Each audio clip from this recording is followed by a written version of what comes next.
Folks, do you remember this clip?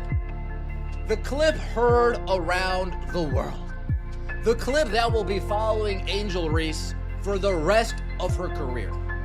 As long as her games don't sell out, as long as her games don't attract a good number of celebrities, as long as her games don't have any type of viewership motion, for lack of better terms, as long as all those three facts remain the same, this clip is going to follow her forever. Folks, do you remember this clip?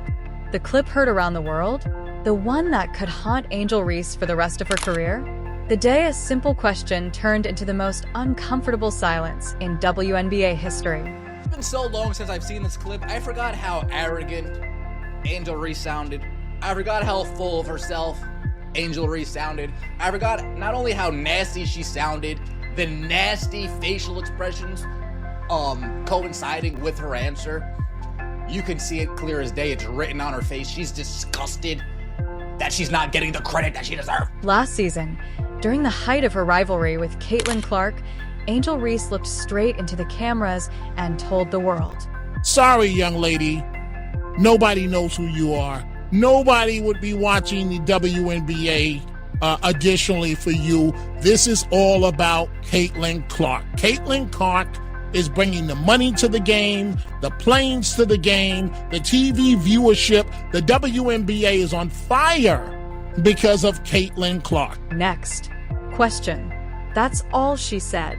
No defense, no stats, no fight, just a dodge. So quick it would make a politician jealous. So Angel Reese was asked about this exact statement, and she decided to duck it. If Reese was really a ticket-selling, TV-rating driving superstar, the numbers would back her up. But they don't. Last season, Chicago Sky's average home attendance, 8,000 fans. The Indiana Fever? Every single home game sold out, over 17,000 fans packing Gainbridge Fieldhouse.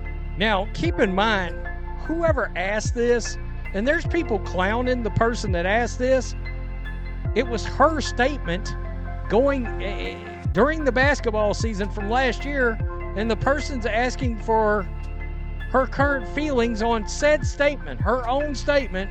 She pulled a next question. She ducked that.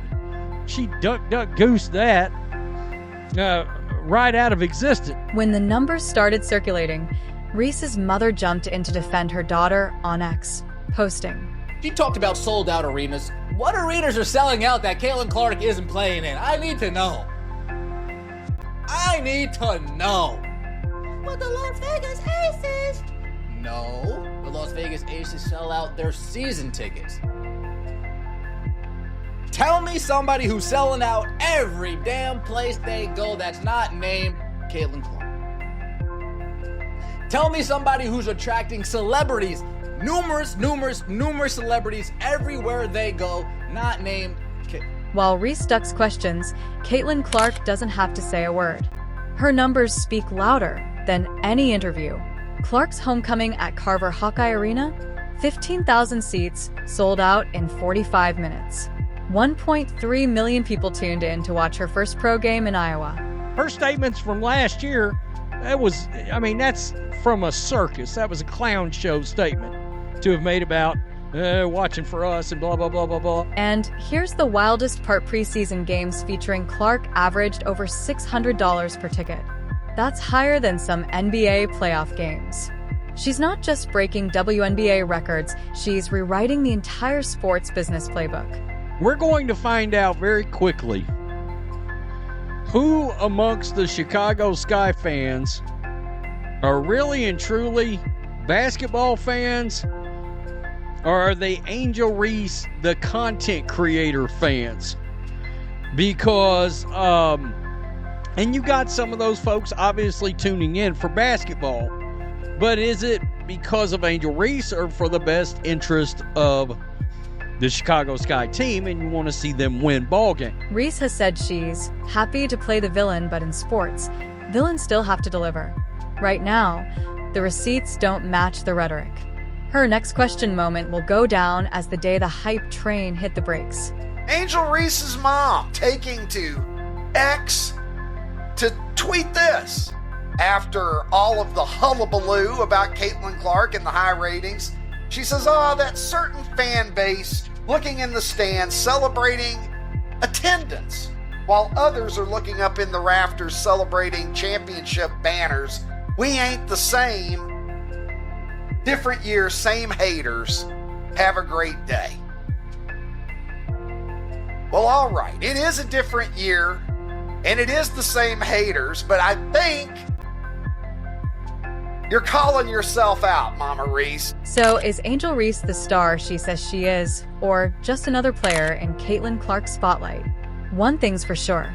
The next time she faces Clark on the court, the ticket sales, the viewership, the crowd energy will tell the truth louder than any post-game interview. And said next question, so she doesn't want to take responsibility for her own work. 2 words, 1 silence. One clip that exploded across sports media and might just define Angel Reese's NBA-sized ego versus reality moment. Tonight, the claim, the question, and the receipts that followed. Angel Reese voluntarily went on a, quote, they're watching for me too, and I want y'all to realize that rant, because she wanted that attention. She created the drama, asking her about her comment. As we enter a new season is perfectly normal and not stirring things up. Absolutely. 2 players, 2 storylines.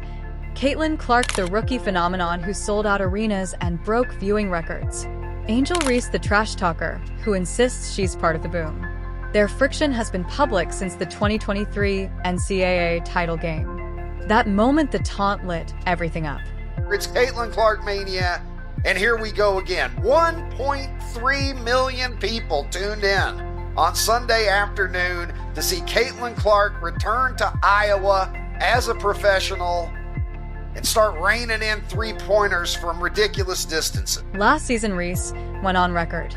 People watch women's basketball because of Me Too, IT was bold, and it was repeat clip material. What about viewership? Tell me everybody who's getting consistently over 1 million views on their basketball games, not named Caitlin. Oh, okay. And then Angel Reese goes into, I'll be happy to play the villain role. I'll be happy to play the villain, but don't be mean to me. Don't be mean to me. But I'll be happy to play the villain role. Fast forward. A reporter in Chicago asked a simple follow-up a year later. Do you still feel that way? What happened next went viral. Angel Reese, why are we next? This guy set you up perfectly to give an answer of you being full of yourself. I'm so glad you asked that. They are only watching because of Me Too. They only know that other girl because of Me Too. They only go to her games instead of my games because of Me Too. They only watch all of her games instead of watching all of my games because of Me Too. She's the #1 jersey seller in the WNBA. Why? Because of Me Too. That's why. Time Magazine Sports, because of me. Everything Caitlin Clark has is because of me. Angel. Silence. No explanation, no numbers, no defense. The room felt it, and X and TikTok exploded. Even Reese's family posted a defensive message online, trying to reframe the narrative. I saw this thread on Twitter. I was shocked by it. I was pleasantly shocked and surprised. I thought it was so cool and so savage. If you're claiming you're a Reason Arenas sellout, the numbers have to line up. Let's compare. Of course, we have the Indiana Fever being that premier team in the WNBA. They are the team that has the most fans. Like they said, every away game turns into a home game. Like they know that they have that fan base. Those are not small differences. They're the difference between a middle market franchise and a league-leading phenomenon.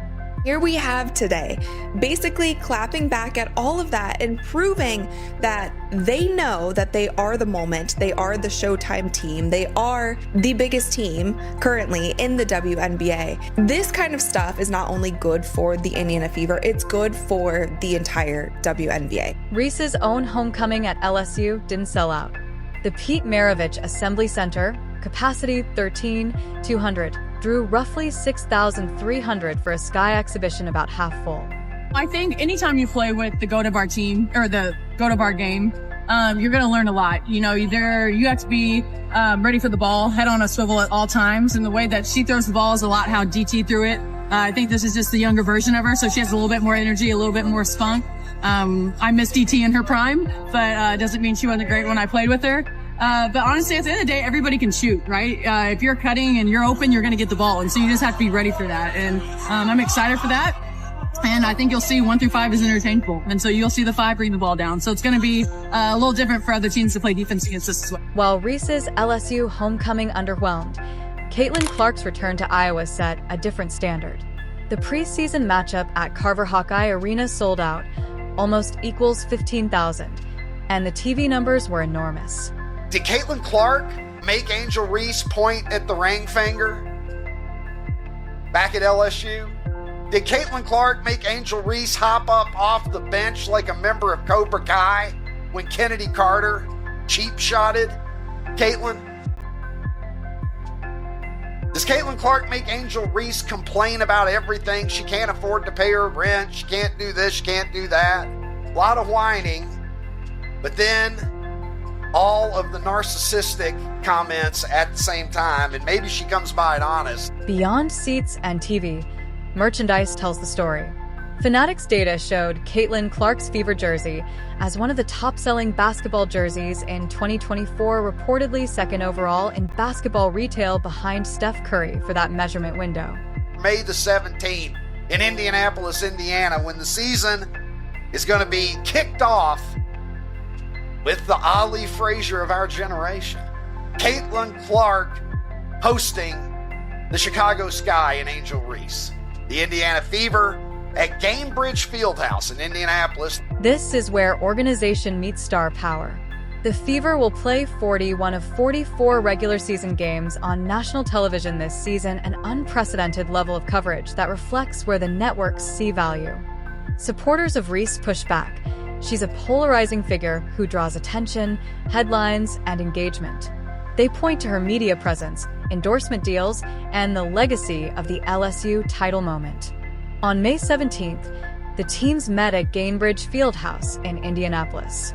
The Fever opened their season in dominant fashion, and Clark delivered early, putting action to the narrative the numbers had already written. Reese's next question moment is as much PR as it is sport. You can be a personality or a revenue driver, ideally both. For now, the data TV audiences, ticketing, jersey sales tilt heavily toward Clark and the Fever strategy. But narrative and redemption are part of sports. One good season or a string of wins for the Sky changes the optics fast.